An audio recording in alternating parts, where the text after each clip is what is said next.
Les western spaghetti et l'héritage de Sergio Leone. Les origines du genre.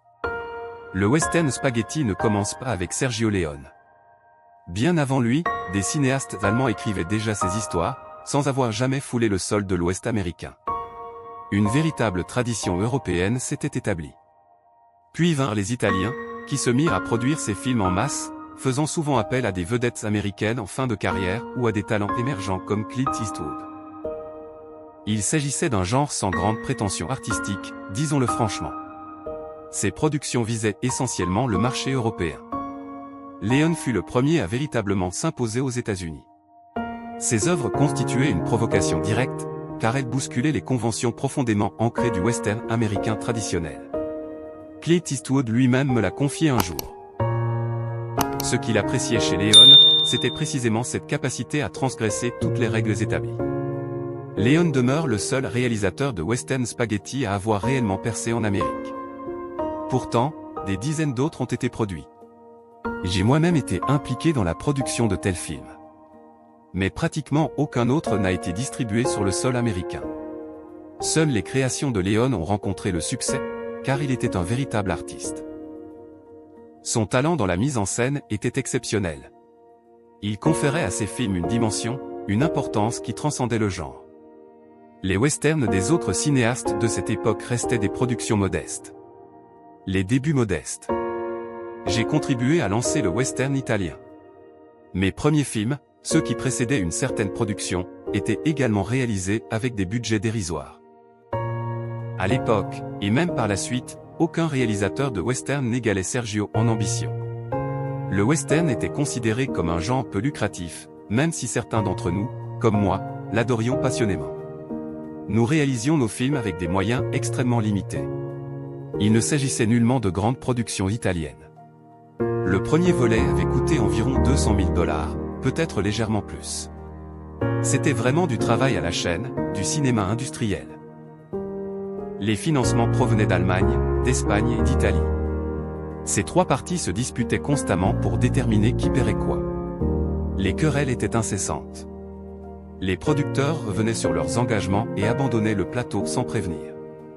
Avec le recul, c'est une expérience formidable à raconter. Sur le moment, c'était plutôt cocasse. Aujourd'hui, c'est franchement hilarant. À l'époque, je me disais que ce film allait soit être un triomphe, soit un désastre complet. Probablement un désastre. Je m'attendais à un échec monumental, mais je me consolais en me disant qu'au moins, j'allais voyager en Italie et en Espagne. Je n'avais jamais visité ces pays. Si le film marchait, si la chance tournait en notre faveur, ce serait un bonus inattendu. La création d'une icône. Il faut rappeler que dans les trois films, le personnage avait toujours un nom. L'expression « l'homme sans nom » était en réalité un concept marketing imaginé par United Artists lors de la sortie groupée de ces trois films. Mais dans celui-ci, il s'appelle Blondie. Clint avait apporté de nombreux éléments de costume. Un jean noir qu'il avait déniché dans une boutique Levi's. Sa ceinture d'âme était en cuir brut. Les cigares avaient été achetés près d'Hollywood, en face du Farmer's Market. Il n'était d'ailleurs pas fumeur, mais quand il devait en allumer un, il trouvait le goût absolument épouvantable. Il disait, ça vous met vraiment dans l'état d'esprit du personnage. Il avait également apporté cette veste en peau de mouton qu'il porte sous le poncho. Le poncho appartenait à Sergio. Je crois qu'il l'avait acheté en Espagne, sur le lieu de tournage. Mais ce manteau en peau de mouton, qu'on voit fréquemment dans les trois films, était une contribution personnelle de Clint à la garde-robe du film. Tout s'assemblait de manière improvisée. Nous n'avions jamais de doublure ni de triplé des costumes, au cas où quelque chose se perdrait ou s'abîmerait. Rien. J'avais un seul chapeau. Si je perdais ce chapeau, j'étais perdu. Il aurait été impossible de trouver un remplaçant équivalent. Ma solution était simple. Je ramenais mes vêtements à l'hôtel chaque soir. Je prenais le chapeau et le poncho, dont nous n'avions qu'un seul exemplaire. Je devais simplement faire extrêmement attention à tout. C'était la seule option. L'appel de l'Italie. J'étais en Californie pour le tournage d'un autre film quand mon agent m'a contacté. Il y a un réalisateur italien qui souhaite faire un western et il te veut pour le rôle principal. J'ai répondu, comment ça, les Italiens font des westerns? Il a dit. Oui, des western spaghetti. Je me suis exclamé, des western spaghetti? Ça ressemble à quoi, une pizza hawaïenne? Je n'en avais jamais entendu parler. Il m'a assuré qu'il réalisait de bons westerns. Il en avait déjà tourné 2 auparavant. J'ai donc rencontré Léon, un homme imposant physiquement. Il m'a dit, je veux que tu viennes en Italie pour tourner le film. Il a ajouté, regarde un extrait de mon film. J'ai alors visionné le générique d'une de ses œuvres où son nom apparaît, puis un pistolet surgit et efface son nom d'une balle. Je me suis dit, c'est très intéressant. Ça montre qu'il a de l'ego, mais aussi qu'il est prêt à prendre des risques. J'ai donc accepté, d'accord. Où voulez-vous que je sois? Il a répondu, je te veux à Rome dans 1 mois et nous commencerons le tournage. Je suis arrivé en Italie et, peu après, me voilà à cheval, livré par Clint Eastwood en échange d'une récompense après avoir été capturé par une bande de criminels. J'avais des répliques à mémoriser. J'ai enfilé ce costume et me voilà propulsé dans le film, incarnant Tuco. Une collaboration mémorable. Eli est un acteur remarquable. Je l'admirais profondément avant même de travailler avec lui sur ce film, et cette admiration n'a fait que croître. C'était un interprète extraordinaire, un acteur d'une grande polyvalence. Il débordait d'énergie et prenait un immense plaisir à jouer. Il aimait développer son personnage et créer une dynamique avec le mien, beaucoup plus stoïque. Mon humour était plutôt subtil, le sien plus expressif. Je trouvais que nous formions une excellente combinaison. J'appréciais Clint parce qu'il parlait peu, mais possédait un sens aigu de l'observation et de l'écoute, qualité fondamentale au cinéma. Il ne semble pas faire grand-chose, mais quand on regarde l'écran, il est omniprésent. Et c'est magnifique. Le tournage en Espagne. Nous avons pris l'avion pour Madrid avant de nous rendre dans le sud de l'Espagne, à Almeria, où avait été tourné Lawrence d'Arabie. Là-bas, dans le sud de l'Espagne, il y avait l'eau, puis le désert, puis les montagnes. Le paysage était parfait pour un western. Nous étions les seuls anglophones de la ville. Pas de concierge parlant anglais, pas de serveur bilingue. C'était juste un petit hôtel. Tout était italien ou espagnol. Ceux qui parlaient un peu espagnol s'en sortaient. Sinon, si vous commandiez un milkshake, on vous apportait une salade de pommes de terre. Il fallait donc apprendre très rapidement. Sergio ne parlait pas un mot d'anglais et je ne parlais pas un mot d'italien à mon arrivée. Il connaissait Goodbye et je connaissais Arrivederci, et c'était à peu près tout. Clint, je ne sais pas comment il communiquait exactement, mais moi, je me débrouillais avec un français approximatif. Léon parlait plutôt bien français, et c'est ainsi que nous communiquions. Mais après 1 mois de tournage, 6 jours par semaine, 12 à 14 heures par jour, nous avons fini par développer notre propre langage. La méthode Léon. Je me souviens de la scène de l'armurerie où je monte le fusil. J'ai dit, Sergio, je ne connais rien aux armes. Il m'a simplement répondu. Amuse-toi. Ce que j'admirais chez lui, c'est qu'il m'a laissé explorer tout le processus, démonter, remonter, manipuler les pièces de diverses manières, secouer le fusil. J'ai fait toutes sortes de choses folles sans avoir la moindre idée si c'était authentique ou non. Couper. Il a dit, parfait. J'aime ça. C'est bon. Un bon réalisateur arrive sur le plateau tôt le matin et répète mentalement les scènes qu'il va tourner ce jour-là, pour réfléchir et se concentrer. Une fois qu'il a tout visualisé, il peut se détendre un peu. Léon était tellement concentré sur ce qu'il voulait. Pas une seule prise qu'il tournait ne lui convenait pas du premier coup. Il utilisait peu de plans. Il lui arrivait de refaire une prise 3 ou 4 fois, mais c'était surtout par paranoïa concernant le laboratoire.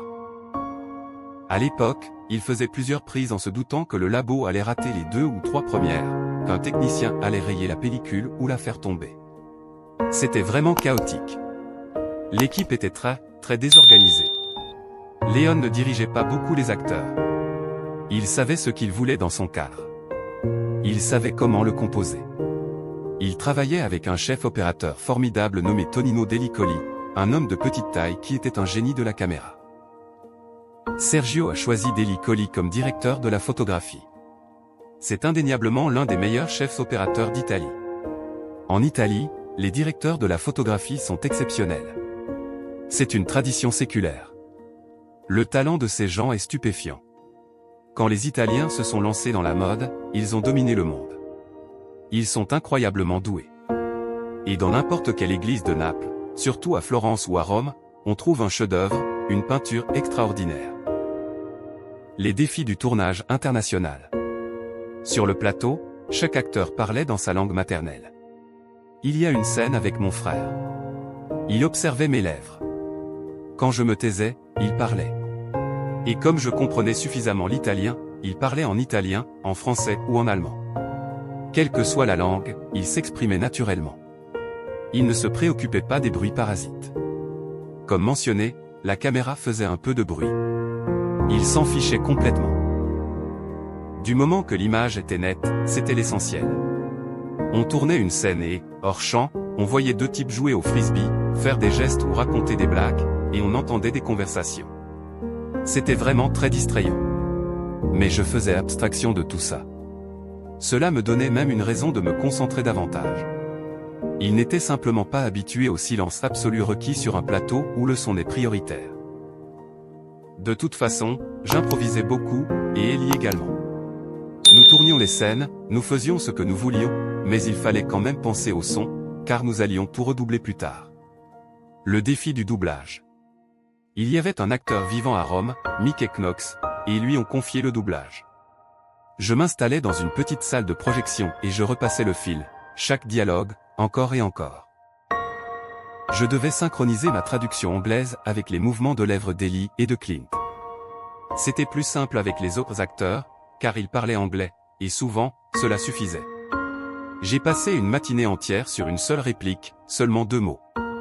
En italien, il y a un gros plan sur un dieu qui s'adresse à des prisonniers de guerre du Sud, et il joue de la musique pendant qu'il torture Ellie. La musique est censée masquer les cris. À un moment, les musiciens se mettent à pleurer. La réplique en italien est più forte, qui signifie plus fort. Je n'arrivais pas à la prononcer correctement. Più forte contient 2 labiales. J'étais bloqué jusqu'à mon retour de déjeuner.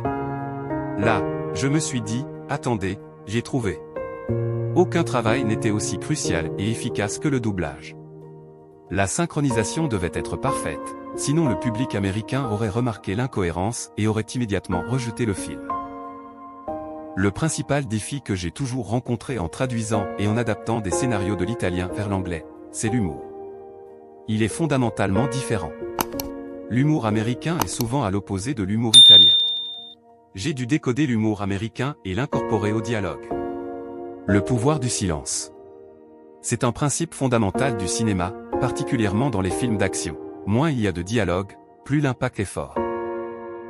Clint se disputait constamment avec Sergio pour réduire les dialogues.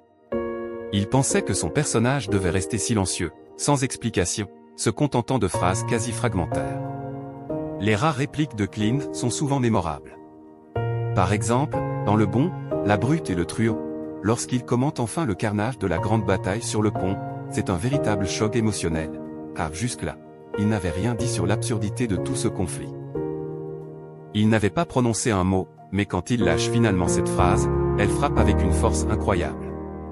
Je trouve que dans ce film, le personnage de Clint possède une noirceur mystérieuse plus prononcée que dans les autres œuvres. Par exemple, lorsqu'il décide de rompre son partenariat avec Ellie, il n'y a pas de raison apparente. Il le fait, tout simplement. Certes, il y a peut-être une histoire antérieure qu'on ignore, mais on sait que leur arnaque fonctionne parfaitement et pourrait durer indéfiniment, rendant cette rupture inexplicable. D'un autre côté, dans la dernière partie du film, il révèle une humanité plus grande que dans ses films précédents. Je pense que ce personnage possède un potentiel plus vaste et plus complexe. Le style visuel de Leone. Sergio adorait les longs films, les séquences étendues et les plans prolongés. Personnellement, un long film ne me dérange pas s'il y a beaucoup d'histoires à raconter. Mais si le but est simplement d'augmenter la valeur de production, je pense qu'on pourrait raccourcir certains plans. Si l'histoire est vraiment riche et nécessite ce temps, alors c'est tout à fait justifié. C'est là où nos opinions divergeaient. Je suppose que si ces films sont si longs, c'est parce que sa narration était difficile à découper ou à remonter. Sa narration possédait une certaine fluidité organique, mais elle nécessitait cette longueur, car c'était sa manière de travailler. Il ne pensait jamais en termes d'économie de pellicule ou de raccourcissement de scène. Cette idée ne lui traversait jamais l'esprit. Léon avait un goût prononcé pour les panoramas. Il adorait les vastes espaces et plaçait souvent sa caméra très loin, ce qui permettait de cadrer de minuscules personnages dans le paysage. Mais cela l'a également amené à développer un goût pour le portrait en gros plan. Je trouve que le contraste entre les plans larges et les gros plans est plus saisissant dans son œuvre que chez n'importe quel autre grand réalisateur. C'est un effet utilisé au cinéma, bien sûr, mais lui l'emploie de manière constante et systématique. Gros plan après gros plan après gros plan. Je pense que cela confère un aspect opératique à ses films. Ces gros plans fonctionnent un peu comme les arias à l'opéra. Soudain, toute l'attention est focalisée sur un personnage principal. Le génie des visages. L'un des points forts de Sergio était son talent pour choisir les visages. Tous ces visages, ceux de ces gitans qu'il utilisait pour interpréter les Mexicains. Il ne se contentait pas de dire « Trouvez-moi quelques figurants ». Chacun devait posséder une expression distinctive, unique. Il faut observer le film attentivement. Lee a le bout d'un doigt coupé. Léon adorait avoir un homme sans jambes dans ses plans. Il recherchait des personnes qui avaient souffert dans la vie et se concentrait sur cette dimension. Lorsque les habitants de la ville Pandeliwalak, il y a de nombreux gros plans serrés sur ces personnes qui observent, et il crée une sorte de paysage à partir de ces visages. Cela devient un panorama d'un genre nouveau. C'est presque l'essence même du style Léon. Un bon réalisateur devrait connaître la peinture, les peintres célèbres ou ceux qui l'intéressent, les étudier et comprendre leur approche. Il y a des plans dans les films de Léon qui, je le sais, sont inspirés de tableaux. Oui, il était très sensible à l'art. Il voyait un tableau et disait, voilà l'éclairage que je voudrais pour cette séquence. Parfois, il me montrait une peinture et disait, voilà le genre d'effet que je voudrais reproduire ici. Mais j'ignorais qu'il aimait l'opéra. Je ne l'ai jamais entendu chanter d'aria. C'était un homme qui aspirait à devenir un réalisateur de films à grand spectacle. Je pense qu'il voulait égaler David Lean. Il avait assurément en tête l'œuvre des plus grands cinéastes du monde et se considérait déjà comme faisant partie de cette élite. La vision complète. Léon avait tout dans sa tête. Je ne l'ai jamais vu, contrairement à d'autres réalisateurs avec qui j'ai travaillé, avoir des storyboards de costumes et de plans. C'était un artiste formidable. Léon n'avait rien de physique. Pas même un scénario devant lui. Il ne s'y référait jamais. Il connaissait l'ensemble de l'histoire par cœur. Elle était gravée dans sa mémoire, tout comme la musique. C'étaient des rêves d'enfant. Il me racontait que, jeune, il rêvait de western, de héros et de méchants. Ces histoires rendaient sa vie passionnante. Il adorait les cow-boys, l'Ouest américain, car cela offrait une liberté d'expression totale, permettant d'explorer toutes sortes d'activités humaines, bonnes, mauvaises ou ambiguës. Le casting de Lee Van Cleef. Au départ, Sergio voulait engager Henry Fonda et Lee Van Cleef, car il trouvait que j'avais une ressemblance avec Fonda, ce qui aurait pu créer une dynamique père-fils ou mentor protégé. Il n'a pas réussi à convaincre Henry Fonda, et à ce moment-là, il n'avait trouvé personne d'autre. Personne ne connaissait Sergio et les premiers films n'étaient pas encore sortis. Alors il est parti en Californie et il est revenu avec Lee Van Cleef. J'ai pensé, Lee Van Cleef, c'est intéressant. Il a toujours eu un visage remarquable et je le croisais souvent à Universal des années auparavant. C'était un acteur de second rôle assez connu, qui travaillait beaucoup, et Lee Van Cleef a connu la reconnaissance pour la première fois de sa vie grâce à Sergio. Il était devenu une star en Italie et gagnait très bien sa vie. Je me souviens que Sergio disait que son regard était perçant, hypnotique. C'était un homme gentil et discret. Je comprends les héros de western silencieux. Peu importe qu'ils jouent les méchants. Beaucoup de critiques reprochaient au western de Léon d'être excessivement violent. En les revoyant aujourd'hui, je ne trouve pas cela justifié. Il y a une longue montée en puissance avant la violence. Il faut un temps considérable à Léon pour déclencher une fusillade. On le voit clairement à la fin du Bon, la Brute et le Truand. Ces personnages tournent en rond dans ce cimetière pendant une éternité avant que, finalement, les coups de feu n'éclatent. Il aimait donc construire la tension, mais dès qu'il passait à la violence, c'était très rapide, et des gens mouraient. Bien sûr, il y a des exceptions. La scène où Ellie se fait tabasser dans le camp de prisonniers est assez longue, crue et violente. Les dangers du tournage. C'était sanglant, et on voyait distinctement les dents voler. Ma femme et mes enfants n'ont pas pu regarder cette scène. J'avais été infirmier dans l'armée pendant 5 ans, durant la Seconde Guerre mondiale. On nous enseignait que lorsqu'un soldat était ivre, on pouvait le dégriser rapidement en appuyant sur le nerf supraorbitaire. Dans le crâne, il y a un petit orifice avec une terminaison nerveuse. Si on appuyait fermement dessus, la personne dégrisait rapidement. J'ai donc expliqué cela à Léon et à l'acteur qui me torturait. Je lui ai dit, faites semblant d'appuyer. N'appuyez pas vraiment, mais simulez. Voilà comment nous avons procédé. J'ai quand même reçu un œil au beurre noir parce qu'en contournant un poteau, son poing est passé trop près et m'a frôlé. Mais bon, comme on dit, c'est pour le bien du film. Tourner des films d'action avec des Italiens était dangereux. Ils n'avaient pas la même organisation de cascadeurs qu'ici, qui est très attentive à la sécurité. C'est un miracle que personne ne se soit gravement blessé sur aucun de ces films. Franchement, j'aurais bien voulu dire à Sergio, quand vas-tu mettre du coton dans les oreilles du cheval? J'étais assis dessus, les mains attachées derrière le dos. Le nœud coulant pendait autour de mon cou. Eastwood se penche en arrière et tire. Il y avait un petit morceau d'explosif dans la corde, ça éclatait et le cheval s'emballait. J'ai suggéré à Sergio, mets du coton dans les oreilles du cheval. C'est ce qu'ils font à Hollywood. Il a répondu, non, non, ne t'inquiète pas. Et bien sûr, Eastwood tire, la corde se rompt, le cheval s'emballe avec moi sur son dos, les mains liées, et il refuse de s'arrêter.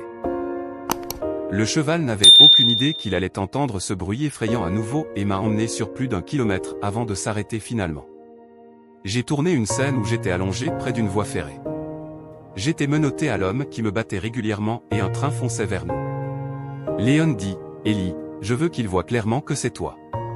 Le train ne s'arrête pas. J'ai accepté. Le train arrive. Je me tourne et, au moment où je me retourne, le dernier wagon passe devant moi. Il y avait une marche métallique qui dépassait du wagon. Et je me suis rendu compte que si j'avais levé la tête de 10 cm, j'aurais été décapité. Alors il a dit, très bien, on recommence.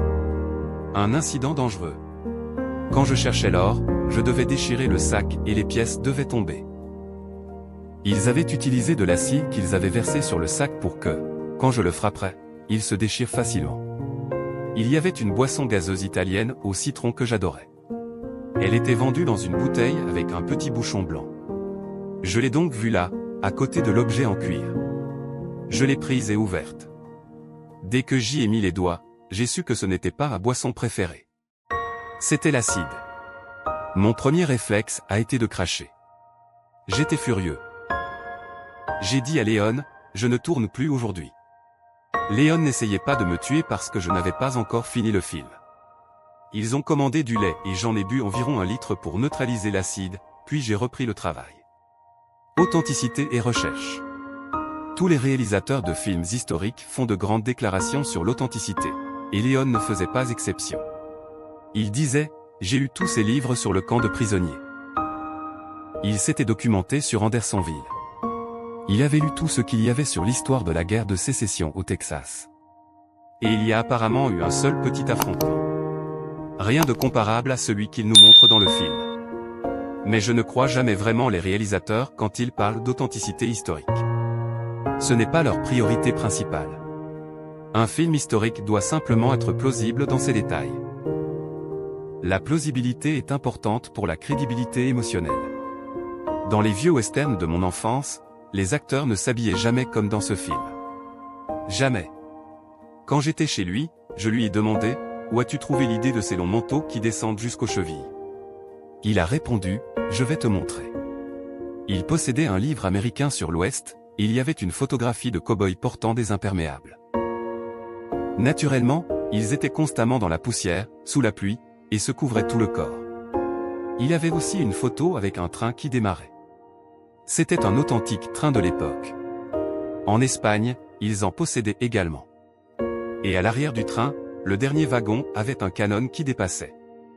Je lui ai demandé, mais où diable as-tu trouvé ça?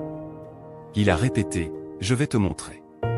Et là, je l'ai découvert dans un livre sur la guerre de sécession. La guerre de sécession dans le film. Un tiers du film traite de la guerre de sécession. Il y avait un livre de photographie de Matthew Brady, prise pendant la guerre.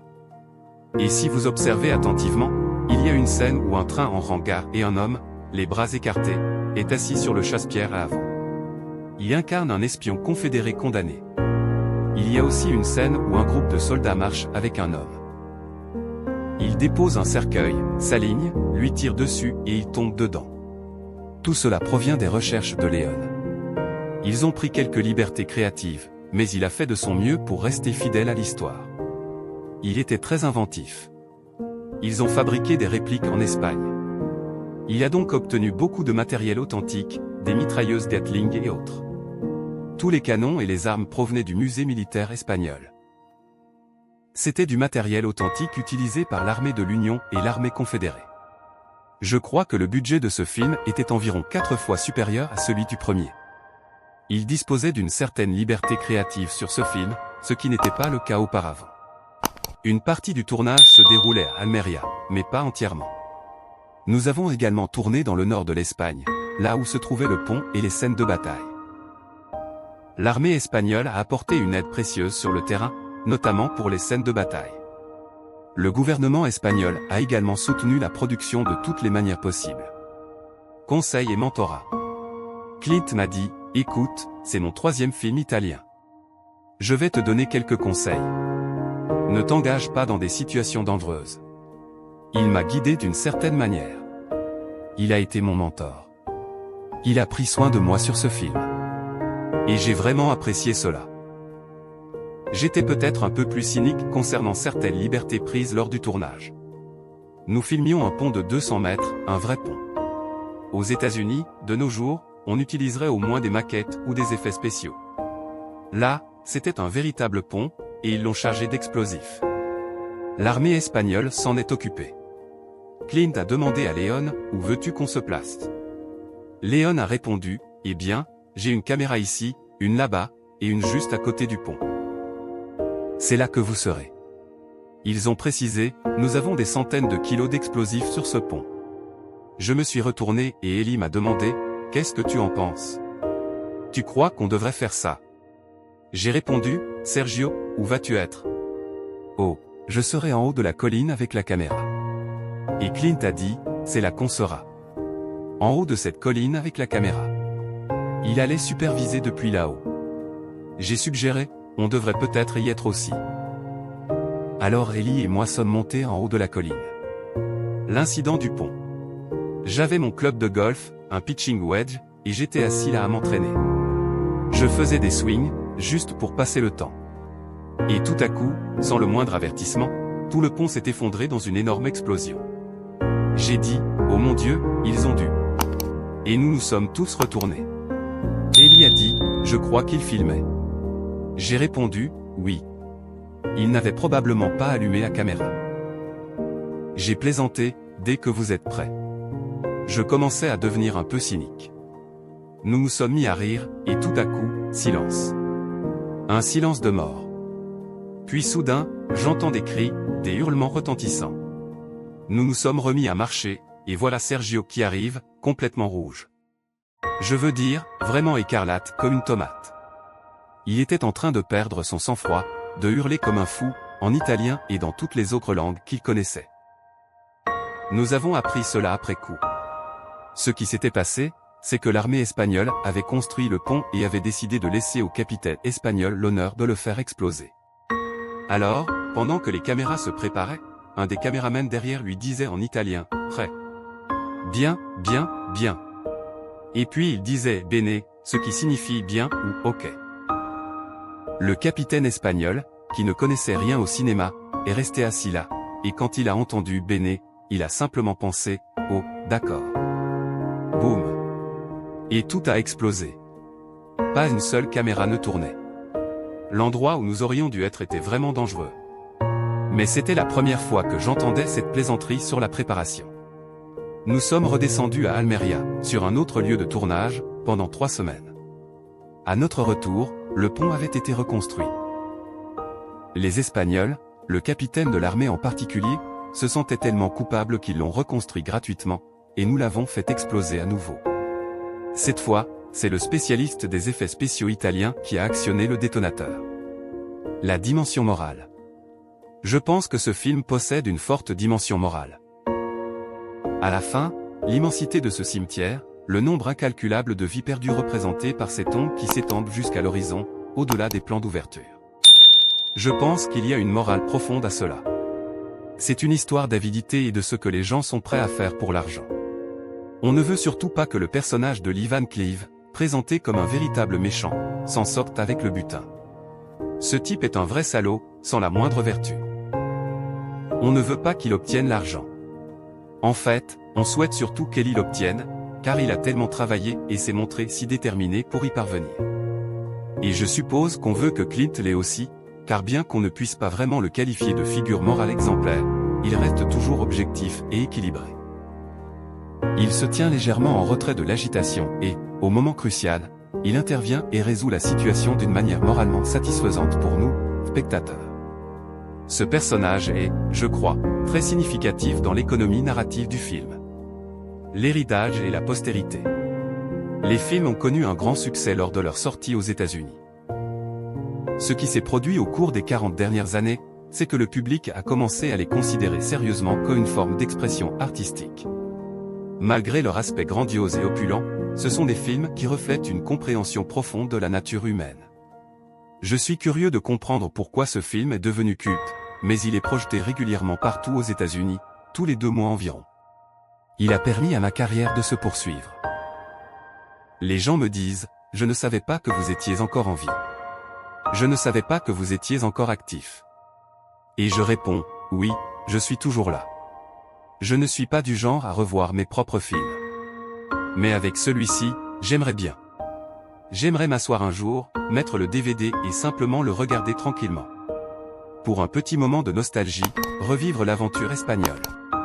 C'était une expérience extraordinaire. Léon s'est disputé avec les producteurs car il voulait que son film soit projeté dans son intégralité. Ils lui ont répondu, non, il dure 3 heures ou plus. Vous voulez que le public soit captivé. Projetez-le plusieurs fois par jour. Il a donc dû accepter une coupe d'environ 25 minutes, ce qui l'a mis en colère. Il ne l'a vraiment pas apprécié. Mais United Artists l'a convaincu que c'était un moyen de rendre le film plus acceptable pour le public américain. La restauration et la préservation. Le cinéma est un art en voie de disparition. Peu de gens le comprennent encore véritablement. Peu de gens essaient même de le préserver et de l'améliorer. Je suis propriétaire d'un laboratoire de restauration. Mon associé et moi sommes spécialisés dans la restauration photochimique et nous travaillons sur les formats obsolètes. Le projet nous est parvenu par l'intermédiaire d'un contact à MGM. Il me parlait du Technoscope. Il voulait collaborer avec nous et, lorsqu'il a su que nous maîtrisions ce format, il a accepté. Le Technoscope est un procédé à 2 perforations développé par Technicolor à la fin des années 1950. Il permettait aux producteurs, réalisateurs et directeurs de la photographie de tourner une image anamorphique sans les encombrants objectifs cinémascope. Ils pouvaient ainsi utiliser une grande variété d'objectifs standards, y compris des zooms. La profondeur de champ était améliorée. Le coût était également réduit de moitié, car le prix de la pellicule et le temps de développement étaient divisés par 2. Technicolor convertissait ensuite l'image en format anamorphique, projeté comme un cinémascope classique dans les salles de cinéma. Le Technoscope est aujourd'hui obsolète. Il est très difficile de trouver un laboratoire qui maîtrise son fonctionnement. Le processus est très long et nécessite une intervention manuelle importante. Les premiers équipements de numérisation optique pouvaient manquer d'honnêteté. Nous utilisons un système de lentilles spéciales qui nous permet de faire la mise au point sur les axes horizontales et verticales et d'obtenir une image de qualité supérieure. Nous pouvons sans aucun doute améliorer l'image obtenue avec le Technoscope par rapport à ce qu'elle était à l'époque des projections en salle. Le travail de synchronisation. Pour que nous puissions réaliser cette version restaurée du film, j'ai commandé une copie de la version italienne, qui est la version complète. Ils ont donc utilisé cette copie italienne comme référence pour s'assurer que tout était correct et que la musique, les effets et les dialogues étaient parfaitement synchronisés. Nous avons dû retravailler presque tout au montage. Le plus difficile était de maintenir la synchronisation parfaite. Notamment, dans la toute dernière scène, Eli Wallach surgit en criant à Clint, « Je sais qui tu es ». C'était complètement désynchronisé. Et c'était déjà le cas dans les versions des années 1980. Nous avons dû examiner tous les éléments pour retrouver ce plan spécifique. J'avais une piste synchronisée et j'ai fait revenir Eli Wallach et Clint Eastwood pour réenregistrer leur dialogue pour les scènes qui avaient été coupées au montage de la version américaine. La raison pour laquelle j'ai dû faire appel à eux pour enregistrer leur dialogue en anglais, c'est que ces scènes avaient été supprimées avant que les acteurs ne se rendent dans les studios de New York pour le doublage original. Elles n'avaient donc jamais été doublées auparavant. Sinon, nous aurions pu simplement récupérer les pistes audio et les intégrer, et leur voix serait restée identique. C'est pourquoi je les ai fait venir pour enregistrer les dialogues. Même si, évidemment, les voix de Clint Eastwood et d'Eli Wallach ont quelque peu vieilli, je trouvais important d'utiliser leur voix authentique plutôt que d'essayer de trouver quelqu'un pour imiter ce qu'elles auraient pu être autrefois. La première session de doublage a eu lieu en octobre 2002. Puis, quelques semaines plus tard, après le Nouvel An, nous avons fait venir les autres acteurs. Nous avons trouvé un excellent acteur qui a doublé Lee Van Cleef, et d'autres comédiens pour le reste. Tout cela a été accompli en seulement quelques jours. La dimension sonore. Je me suis dit que, puisqu'on travaillait sur l'image, il fallait aussi améliorer le son. Je pense que le public d'aujourd'hui est habitué à un son plus riche et plus immersif, particulièrement pour un film comme celui-ci, une fresque épique en format large. Le son aurait été assez creux si nous étions restés en mono. Certaines choses étaient très faciles à réaliser, mais d'autres étaient plus compliquées. Malheureusement, les effets sonores et la musique étaient sur la même piste. De plus, lorsqu'on essayait de répartir le son spatialement, on ne pouvait pas dupliquer un son de l'avant de l'écran vers l'arrière simultanément sans rencontrer des problèmes de phase. Nous avons donc parfois dû ajouter des effets comme une explosion ou un coup de feu, absent de la version originale, pour éviter ce problème de déphasage. C'était également nécessaire parce que nous travaillions sur un mixage 5.1. Dans ce format, la qualité sonore est différente. Si nous avions laissé certains effets sonores tels quels, ils auraient été affreux comparés au dialogue et à la musique retraitée. Scène retrouvée. En cherchant des éléments, je me suis rendu compte que de nombreuses scènes avaient été coupées, même dans la version italienne. Je me suis dit, puisque je fouille dans les archives, pourquoi pas? Regardons ce qui existe. Certaines scènes semblaient perdues ou volées, ou bien nous n'avons pas réussi à les localiser, mais j'en ai quand même retrouvé quelques-unes. J'ai choisi de réintégrer une scène dans le film, celle où Tuco se rend dans une grotte pour recruter 3 bandits. J'ai découvert que cette scène avait été montrée lors de la première romaine du film, puis coupée pour la version italienne. Je n'avais donc pas l'impression d'ajouter quelque chose d'inédit au film. Je pense que la suppression de cette scène crée un problème de continuité, car jusqu'à ce moment-là, Tuco était seul, et soudain, on le voit arriver en ville, dans cet hôtel, avec ses 3 bandits, et on se demande, mais d'où sortent-ils? Il me semblait donc important de la réintégrer pour la cohérence narrative. J'ai également trouvé une version complète de la scène que j'appelle la séquence de torture de Tuco. Dans la version longue, cette séquence dure environ 2 minutes et demie de plus que dans les versions originales italiennes et anglaises. La raison? Le négatif original était gravement endommagé. Pour sauver la séquence, il avait fallu remonter les images abîmées. Tout le monde pensait que c'était perdu. Mais lorsque les archivistes italiens ont commencé la restauration, ils ont trouvé une copie contenant la séquence complète. Malheureusement, la qualité était tellement médiocre que l'intégrer au reste du film, qui était magnifique, aurait brisé l'immersion du spectateur. Il aurait été choqué par la piètre qualité de l'image. J'ai donc choisi de la supprimer de cette version restaurée. La récompense du travail. Le plus gratifiant dans ce projet, c'était de transformer des éléments détériorés en un film magnifique. Sur grand écran, c'est spectaculaire. Le résultat est bien meilleur que ce que nous espérions. Les réactions à cette version sont globalement très positives. Je pense que la plupart des spectateurs apprécient de la revoir sur grand écran, avec le son amélioré et les scènes supplémentaires. Ce que l'on voit à l'écran correspond exactement à ce que Sergio voulait et à ce qu'il aimait. Je suis convaincu que si Sergio voyait ces scènes monter ou était au courant de l'ajout de ces séquences, il serait ravi.